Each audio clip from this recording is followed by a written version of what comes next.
ఏడాది ఐపీఎల్ లో జరిగిన హైలైట్ మ్యాచెస్ అలాగే ది బెస్ట్ టాప్ 3 మ్యాచెస్ ఏంటో చూద్దాం. Top 3 CSK versus LSG. ఈ మ్యాచ్ అయితే చెన్నై చెపాక్ లో జరిగింది. ఫస్ట్ బ్యాటింగ్ చేసిన సిఎస్కే 20 ఓవర్లు పూర్తయ్యేసరికి 210 పరుగులు చేసింది. ఎల్ఎస్జి 19.3 ఓవర్లోనే 213 పరుగులు చేసి ఇంకా 3 బాల్ మిగిలిండగానే ఈ మ్యాచ్ లో విజయాన్ని సాధించింది ఎల్ఎస్జి. మ్యాచ్ లో రుతురాజ్ గైక్వాడ్ ఇంకా స్టోయినిస్ ఇద్దరు కూడా సెంచరీలతో మెరిశారు.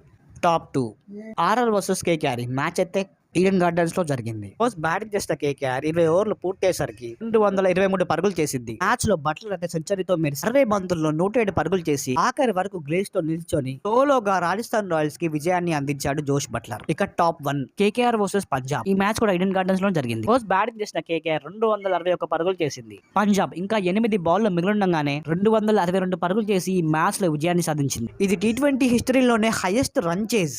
అలాగే నేనే మ్యాచెస్ అయినా మిస్ చేసిన అలాగే మీ బెస్ట్ టాప్ 3 మ్యాచెస్ ఖచ్చితంగా కామెంట్ చేసి ప్లీజ్ సబ్స్క్రైబ్ చేయండి.